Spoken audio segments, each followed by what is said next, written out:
Buenas tardes, mis hermanas y hermanos. Dios los bendiga. Hoy hacemos otra sesión de estos momentos catequéticos de los cuales hablamos.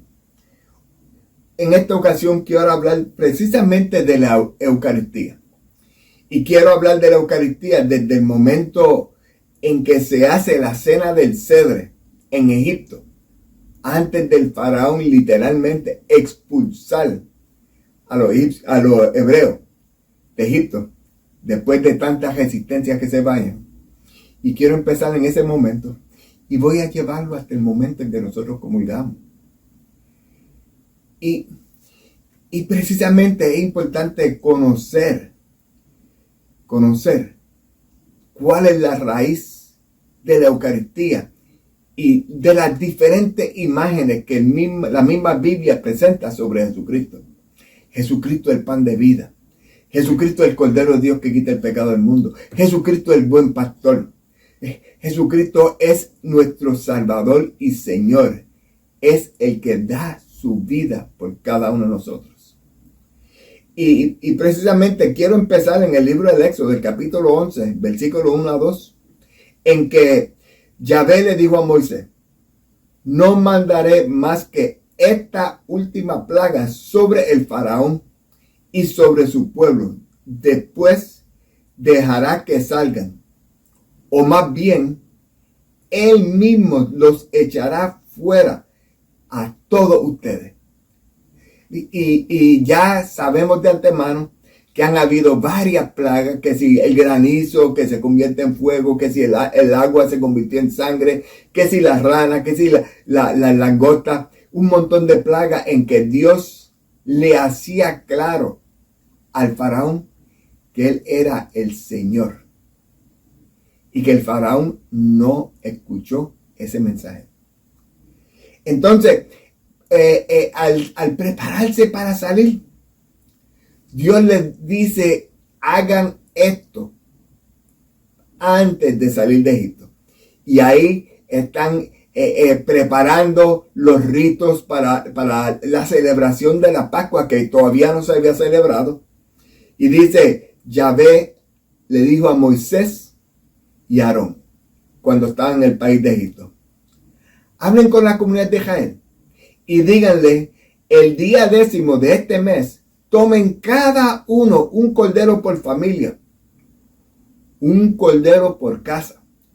Pero si la familia es demasiado pequeña para consumir el cordero, se pondrán de acuerdo con el vecino más cercano y según el número de personas, conforme lo que cada uno pueda comer.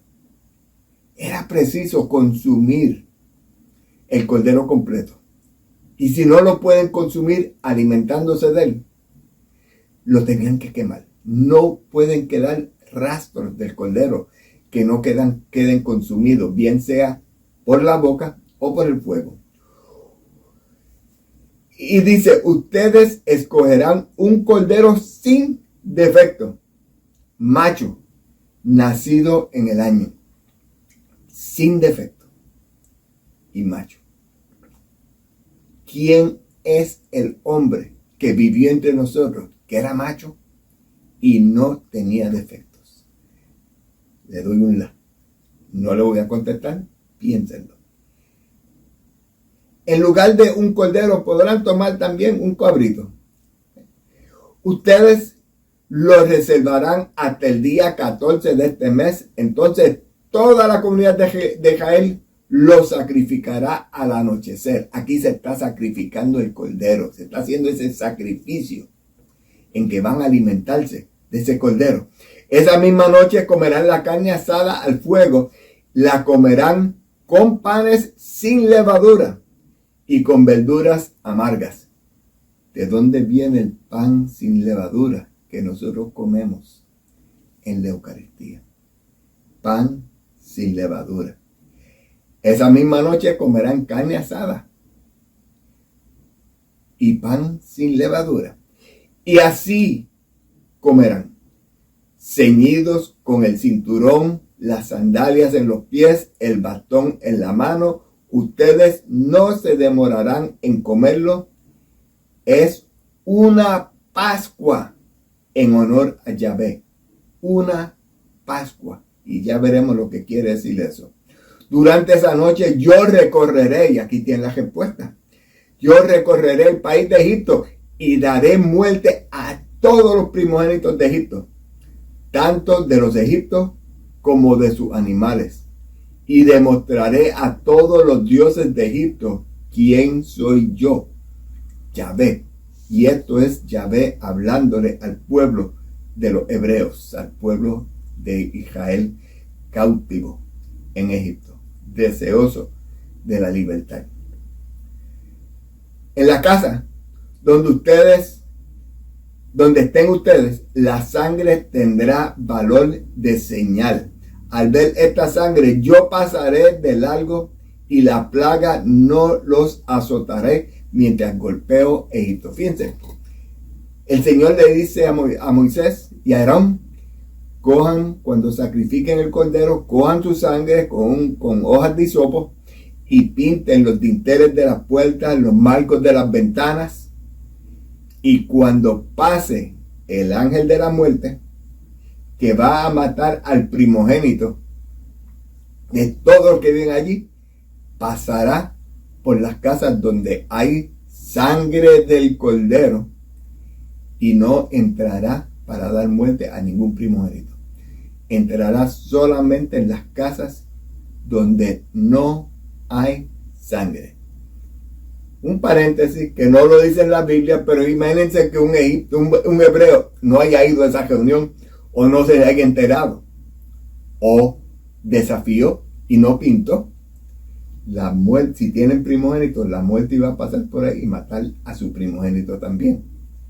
Pero todo el pueblo hebreo estaba comiendo cordero y todo el pueblo hebreo tenía marca de la pintura o la marca de la sangre del cordero en sus dinteles y en las ventanas.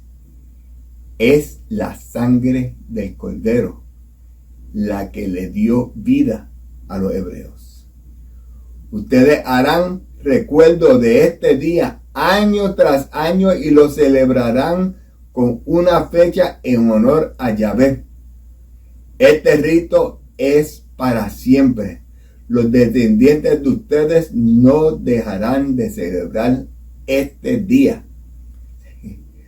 El día de Pascua se celebra por primera vez, donde el Señor hace una cena que le llama la cena del cedre, que incluye cordero, que incluye pan sin levadura, que incluye hierbas amargas, que incluye comer preparado para irse, que incluye estar ceñidos en la cintura con el bastón en la mano, listos para que cuando el faraón se percate de que su hijo, que era primogénito, y en los hijos primogénitos de todo los Egipto hayan muerto, no solamente le dará permiso de irse, sino que los botará, los expulsará. Váyanse, no quiero saber de ustedes. Y el pueblo entero continuaba quejándose. Tienen que irse. Durante 7 días comerán pan sin levadura. Desde el primer día no habrá fermento en la casa. O sea, es un tiempo de celebración, un tiempo de preparación. Ustedes celebrarán la fiesta de los ácimos, porque ese día en que hice salir de Egipto a vuestro ejército, ustedes celebrarán ese día de generación en generación. Este rito es para siempre. La pregunta que yo me hago a mí: ¿he sido yo capaz de expulsar a los egipcios que llevo en mi corazón? He sido capaz de salirme de esa tierra con gozo y alegría, celebrando la alegría de ser despedido. Durante ese día, esos 7 días, no habrá levadura en la casa de ustedes. Los israelitas se fueron e hicieron lo que Yahvé había mandado a Moisés y Aarón. Aquella misma noche, Faraón llamó a Moisés y Aarón y le dijo: levántense y salgan de este pueblo, ustedes y los hijos de Israel, vayan para servir a Yahvé como ustedes dicen. Ahí tienen el mandato, la expulsación, el decirle que se vayan, el darle permiso para que vayan a hacer lo que llevaba un buen tiempo, 9 placas anteriores. Esta 10ª es la que le pone el sello. Llévense sus rebaños de ovejas y vacunos como ustedes pidan, salgan, pero denme la bendición. Pero denme la bendición. Había un poquito de bondad en el faraón. No quería despedir a los egipcios sin recibir la bendición de Yahvé. Hubo ese momentito de realización de que Yahvé era el Dios sobre todos los dioses, sobre todos los animales al cual ellos adoraban, al cual ellos veneraban, al cual ellos consideraban sus dioses. El faraón pide una bendición. Esta es la noche y la vigilia en honor de Yahvé, que sacó a Israel del país de Egipto. Esta noche es para Yahvé, y los hijos de Israel la pasaron velando año tras año perpetuamente. Yahvé dijo a Moisés y a Aarón: estos son los ritos para la celebración de la Pascua. Ningún extranjero comerá de ella. El cordero se comerá dentro de la casa, no se sacará fuera, ni un solo pedazo, ni le quebrantarán hueso alguno. Ya estamos viendo el momento de la cruz. Lo llevaron como cordero al matadero, y no le quebrantarán hueso alguno. Al Cordero de Dios, el que quita el pecado del mundo, el que dio vida, el que permitió que vivieran por su sangre en los dinteles de las puertas y en los bordes de las ventanas. El Cordero de Dios salva y tiene que mantenerse dentro de la casa. No puede salir. Unidos en obediencia, comiendo en su casa y compartieron con familias pequeñas, el pueblo sale de las ataduras de Egipto, ataduras físicas por la esclavitud, ataduras emocionales, dejar donde vivieron por 340 años, de las ataduras culturales, porque muchos aprendieron y adoptaron los elementos culturales egipcios. Incluso le rendían culto a sus dioses. Y Dios quería sacarlos de ahí para que dejaran eso y le dieran culto al único Dios. Por eso Dios quería que fueran lejos de los egipcios para hacer los sacrificios a Yahvé, el Dios eterno. Interesante, hace un tiempo atrás yo estaba escuchando una charla similar a esta. Y el sacerdote decía que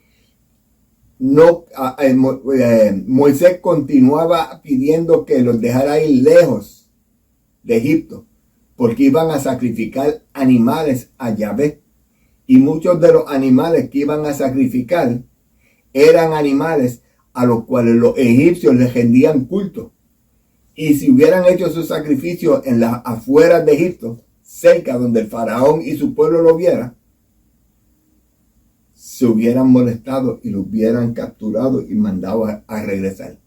Querían hacerlo lejos. Pero eso es un paréntesis que quería hacer. Al encontrarlo a la otra orilla, le preguntaron: Moisés, ¿cuándo llegaste? Viendo un momentito a Jesús de Nazaret. Jesús de Nazaret hace su milagro de multiplicar el pan. Comen 5,000 hombres y todos sus familiares. De 5 panes y 2 peces salen 12 cestos de pan, y hubo sobra, y guardaron la sobra y siguieron a Jesús. Jesús se fue a orar. Luego le pidió a los apóstoles que se fueran al otro lado del lago, y ellos se fueron caminando.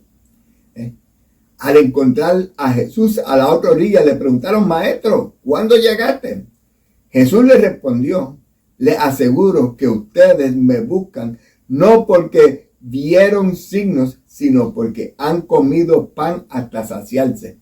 La obra de Dios es que ustedes crean en aquel que me ha enviado. ¿Por qué nosotros seguimos a Cristo?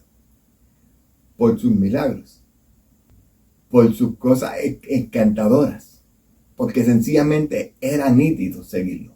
O lo seguíamos porque era hijo de Dios, o lo seguimos porque lo amamos, o lo seguimos porque nos enseñó a amar. Milagros, pan, lo que sea, amor, cuidado, salvación, vida eterna. ¿Por qué seguimos a Dios? Nuestros padres comieron del maná en el desierto, como dice la Escritura. Les dio a comer pan bajado del cielo. Y Jesucristo le responde: les aseguro que no es Moisés el que les dio el pan del cielo. Mi Padre es el verdadero pan del cielo. Porque el pan de Dios es el que desciende del cielo y da vida al mundo. Y ellos dijeron: danos siempre de ese pan. Danos siempre de ese pan. Jesús le contestó: yo soy el pan de vida. El que viene a mí jamás tendrá hambre. El que cree en mí jamás tendrá sed. ¿Se fijaron? Pan sin levadura en la fiesta de la Pascua. Yo soy el pan del cielo. A petición de Moisés, Dios le dio maná. Comieron, pero quedaron con hambre. Se saciaron, pero querían más. Cristo nos da el verdadero pan del cielo, que es su cuerpo y es su sangre. Seguimos viendo cómo crece esta comparación, por decirlo así. La voluntad del que me ha enviado es que yo no pierda nada de lo que Él me dio, sino que lo resucite en el último día. Dios te dio a ti y Dios me dio a mí, a Jesús. Y Jesús, su misión es resucitarnos a la vida eterna. Estamos viviendo ese compromiso. Estamos viviendo como Cristo quiere que nosotros vivamos. Esta es la voluntad de mi Padre, que el que ve al Hijo y cree en Él tenga vida eterna, y yo lo resucitaré en el último día. Está escrito en el libro de los profetas: todos serán instruidos por Dios. Todo el que oye al Padre recibe la enseñanza, viene a mí. Tenemos que escuchar al Padre, tenemos que recibir la enseñanza, para así nosotros eventualmente resucitar al reino de los cielos. Pero el reino de Dios está entre nosotros. Lo vemos, lo comprendemos, lo vivimos. Estamos viviendo como Dios quiere que nosotros vivamos. Estamos siendo fiel a Él.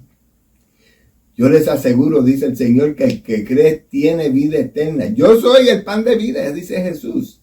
Sus padres en el desierto comieron el maná y murieron. Pero este es el pan que desciende del cielo, para que aquel que lo coma no muera. Yo soy el pan vivo, bajado del cielo. El que coma de este pan vivirá eternamente. Y el pan que yo daré es mi carne para la vida del mundo. Alimentémonos de Cristo. Participemos en la Eucaristía. Gocémonos de la presencia del Señor. Los judíos, fíjense, como nosotros todavía, discutían entre sí diciendo: ¿cómo este hombre puede darnos a comer de su carne? Yo me imagino que están pensando: tendré que comerme, yo quiero un bracito, yo quiero una costillita. No, esto no era lo que Jesús quería decir. ¿Cómo este hombre puede darnos a comer su carne? Jesús les respondió insistentemente: les aseguro que si no comen de la carne del Hijo del Hombre, y no beben de su sangre, no tendrán vida en ustedes. El que come de mi carne y bébeme de mi sangre, tiene vida eterna y yo lo resucitaré en el último día. Insiste y no da marcha atrás, no se arrepienta, no lo reconsidera. Porque mi carne es verdadera comida y mi sangre es verdadera bebida. El que come de mi carne y bebe de mi sangre permanece en mí y yo en él. Este es el pan bajado del cielo, no como el que comieron sus padres y murieron. El que coma de este pan vivirá eternamente, dice el Señor. La pregunta que yo me hago, la pregunta con la cual yo me reto, estoy dejando que esa Eucaristía transforme mi vida. Estoy dejando que esa Eucaristía me cambie. Estoy dejando que esa Eucaristía me deje ver al Padre. Que cada vez que yo como de su cuerpo y bebo de su sangre, estoy dejándome ser transformado. ¿Qué pasa entonces cuando vean al Hijo del Hombre subir donde estaba antes? Y los apóstoles lo hicieron. Y el Espíritu es el que da vida. La carne de nada sirve. Las palabras que yo les dije son espíritu y vida. Escuchemos la palabra del Señor. Escuchemos al Señor evangelizando. Escuchemos al Señor transformándonos, cambiándonos, haciendo de nosotros hijos verdaderos de Él. Desde ese momento, fíjense, muchos de los discípulos se alejaron de Él y dejaron de acompañarlo. Jesús preguntó entonces a los 12, también, ¿ustedes quieren irse? Me imagino que San Pedro no sabía lo que estaba pasando. No sabía ni siquiera lo que dijo. Pero San Pedro le dice, Señor, ¿a quién iremos si tú tienes palabras de vida eterna?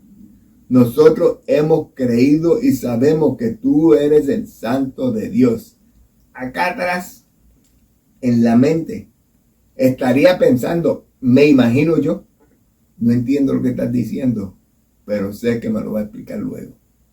Sin entender, se someten. Los discípulos se quedaron con él. Se fueron muchos, pero Jesucristo no da marcha atrás en su forma de enseñar. El que no come de mi cuerpo y no bebe de mi sangre no tiene vida en mí. El que come de mi cuerpo y bebe de mi sangre tiene vida eterna y yo lo resucitaré en el último día. Eso es algo que nosotros tenemos que aspirar.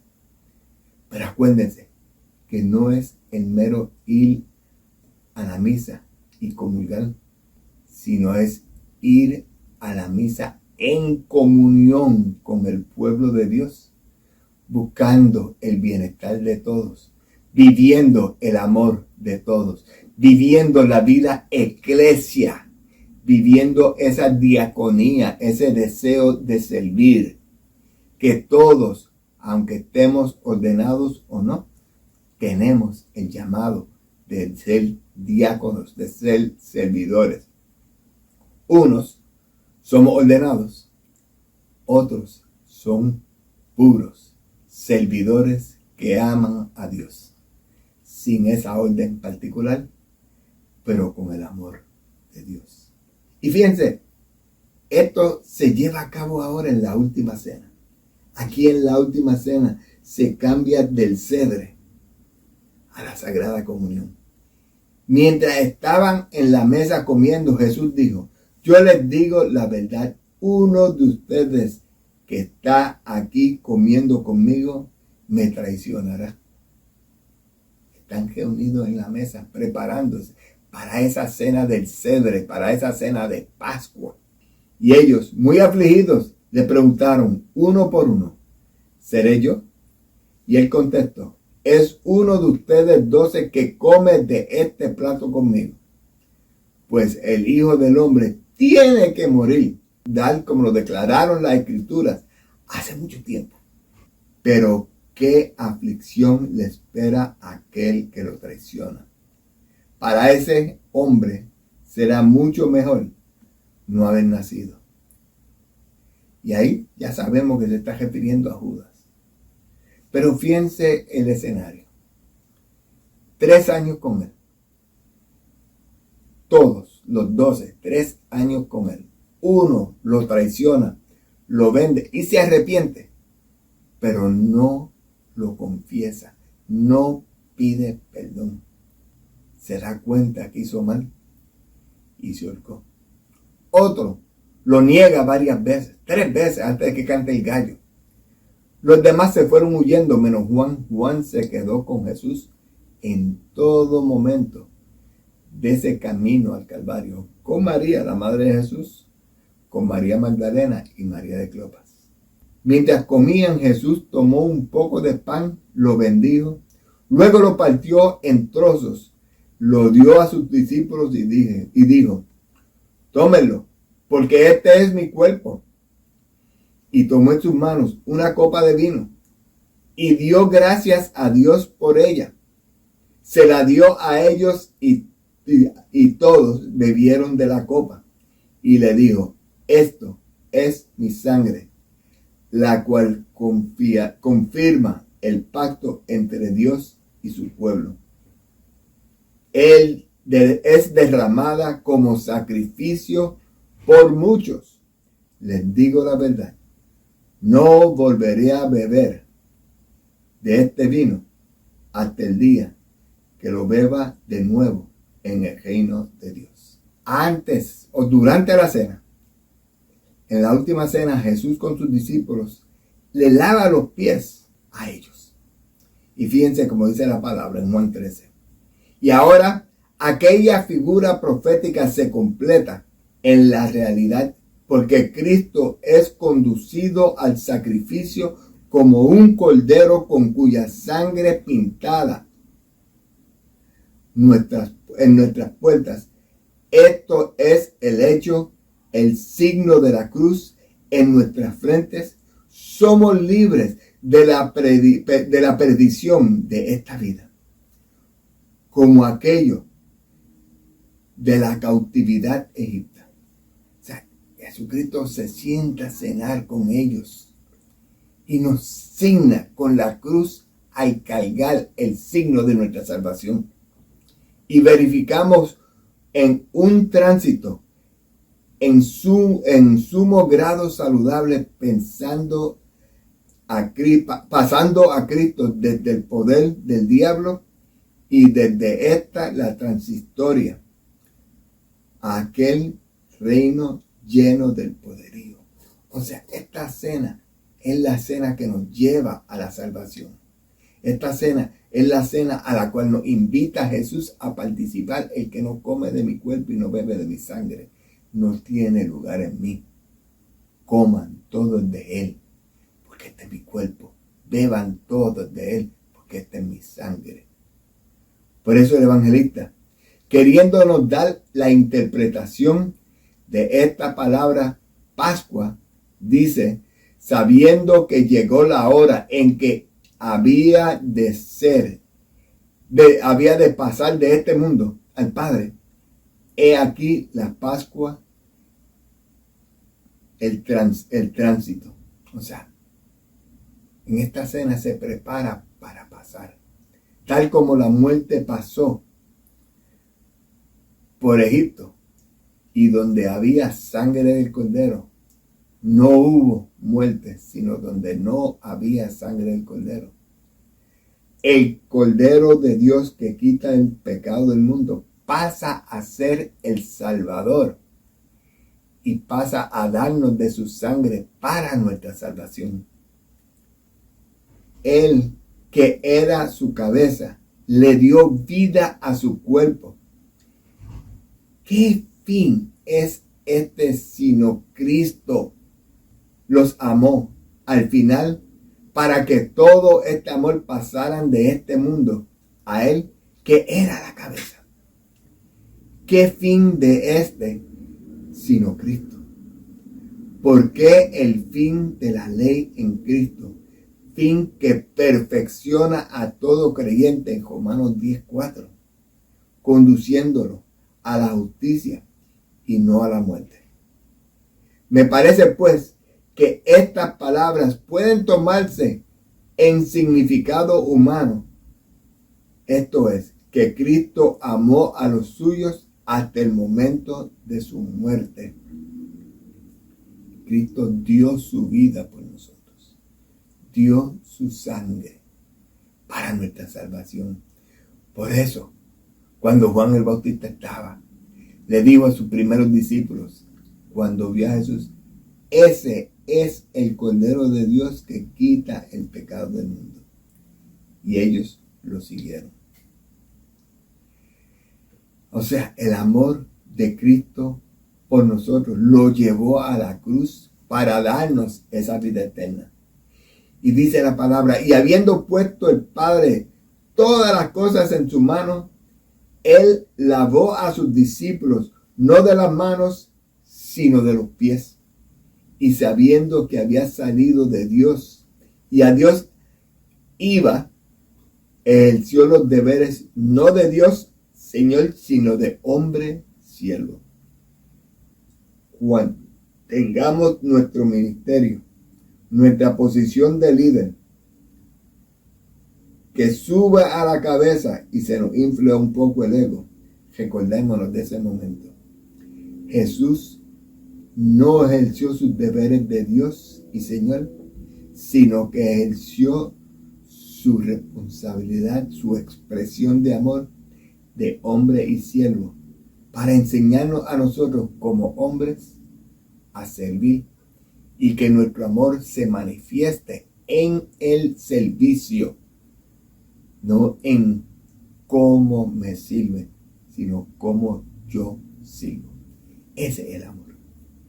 Y en este servicio mostró que quería para nosotros más de lo que pudiéramos comprender en esos momentos. Les lavó los pies y los hizo claro que los iba a llevar al reino de Dios, el paraíso donde originalmente nos creó. De ahí San Agustín decía, nos hiciste para ti, Señor, y nuestra alma estará inquieta hasta que descanse en ti. Se hizo siervo para enseñarnos a servir. Se despojó de todos para enseñarnos a no depender de nada que no sea Él. Dependamos solo de Cristo. Para ser crucificado, tenía que ser despojado de sus vestiduras. Después de muerto, envuelto en una sábana, y toda una pasión tenía que servir para purificarnos. O sea, Cristo se dejó, se abandonó a sí mismo como hombre para salvarnos a nosotros, para amarnos, para expresar su amor, para que nosotros aprendamos a amar dependiendo solo de aquel que humanamente no tenía nada.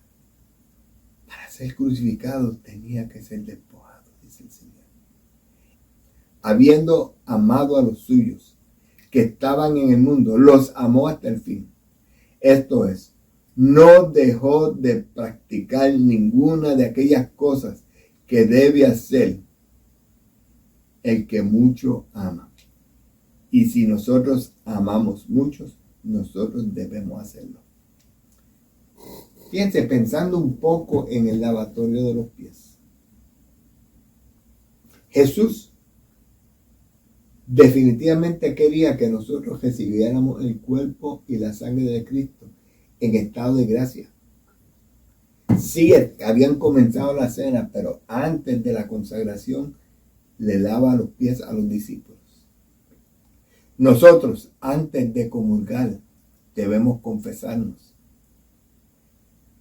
Jesús le lava los pies a sus discípulos, le lava lo que está más sucio, lo que está sucio.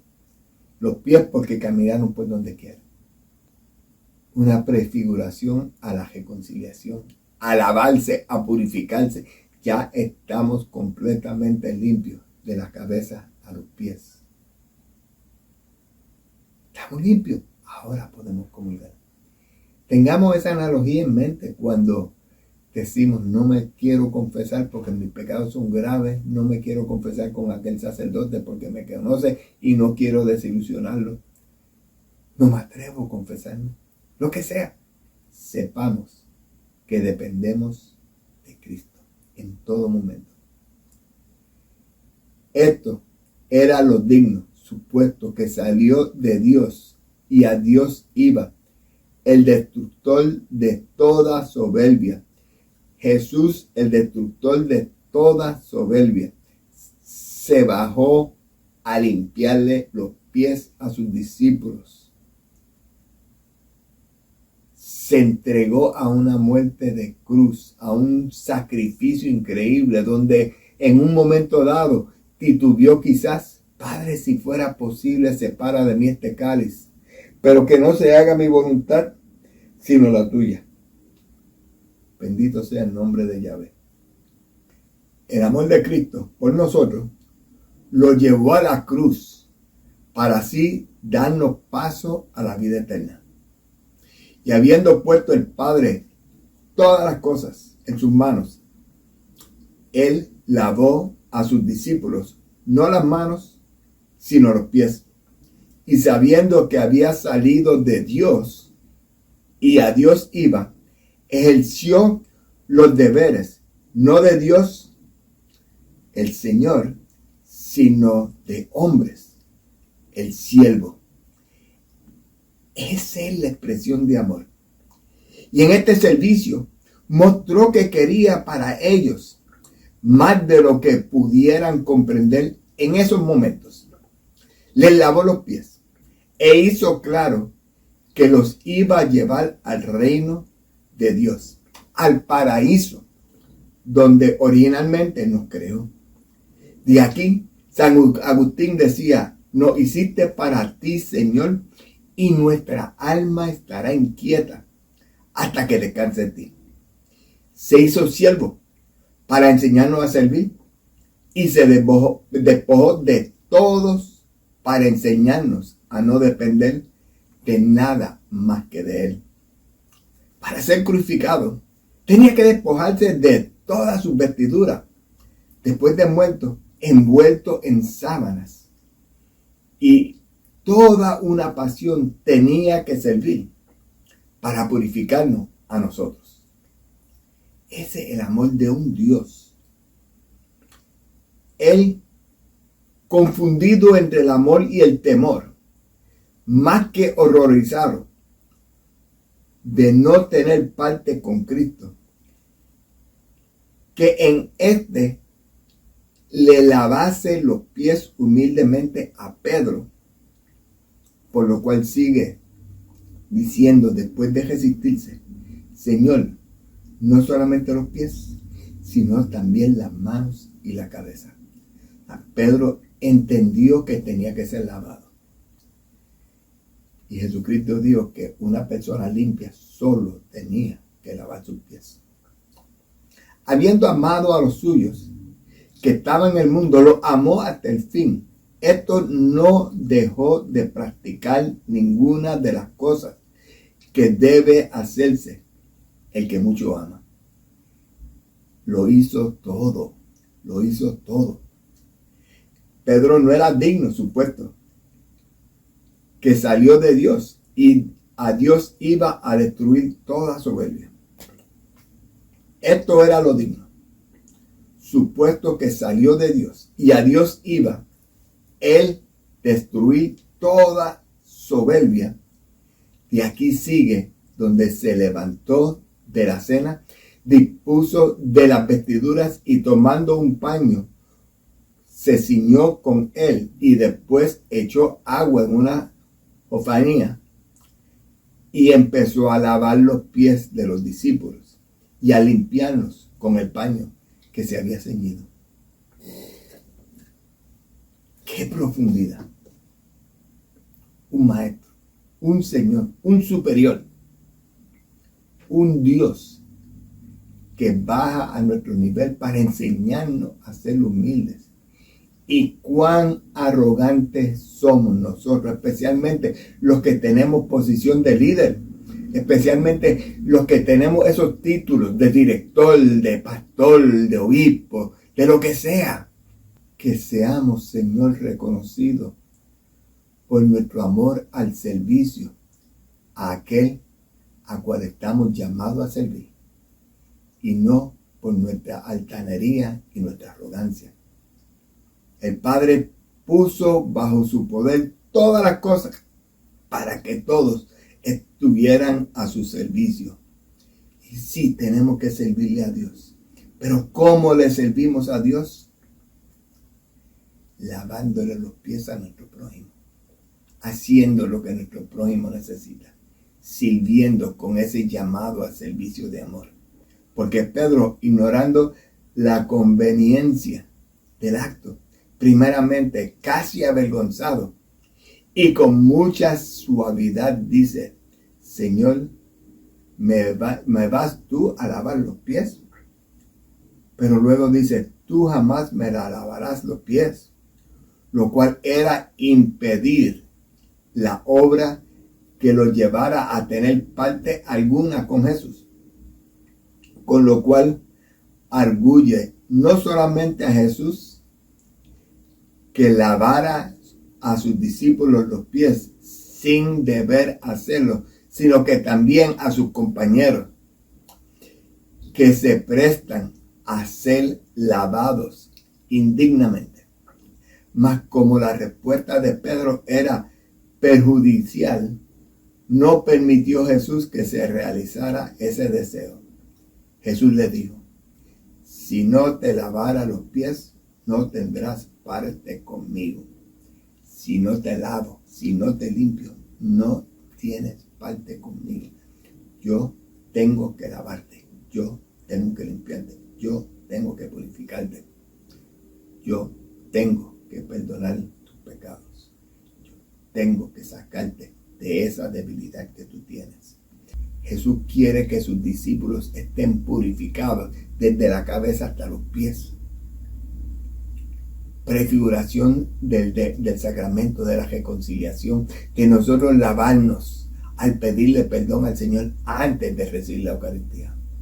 Y entonces coge Jesús en sus manos el pan, lo bendice, lo parte, se lo da a sus discípulos y dice: este es mi cuerpo, coman todos de él.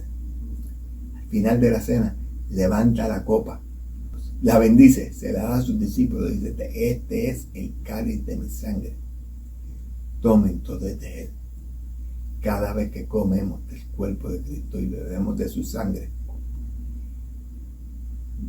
lo hacemos esperando su venida, reconociendo que Él murió por nosotros y que resucitará. Anunciamos tu muerte, proclamamos tu resurrección. Ven, Señor Jesús. La palabra de Dios es viva y eficaz. San Pablo, más tarde, cuando le está hablando a los corintios, regañándole, reprendiéndole, les dice: yo recibí lo que voy a pasarle a ustedes, yo recibí de lo que me enseñaron, yo recibí de los discípulos, yo recibí de los discípulos de Cristo, lo que voy a transmitirles, que el Señor, la noche en que iba a ser entregado a su pasión, levantó el pan, lo bendijo y lo pasó a sus discípulos, y expresa lo mismo que dice en la última cena. Y después dice: cada vez que coman de este pan y beben de este vino, anuncian la muerte de Cristo hasta que vuelva. Hasta que vuelva. Entonces termina diciendo: si comen del cuerpo de Cristo y beben de la sangre de Cristo, indignamente comen y beben su propio juicio. Preparémonos espiritualmente, interiormente. Preparémonos diariamente para recibir el cuerpo y la sangre de Cristo con dignidad, limpio, en estado de gracia. Porque en el estado de gracia estamos con Jesús. Vivamos esa alegría de ser sus hijos. Vivamos esa alegría de ser sus siervos. Vivamos como Cristo quiere que vivamos. Entreguémonos a Él. Vayamos a comulgar. Y dejemos que esa comunión, ese cuerpo y esa sangre de Cristo nos transforme interiormente. Y vivamos como hijos de Dios, que compartimos el pan, su cuerpo y el vino, su sangre.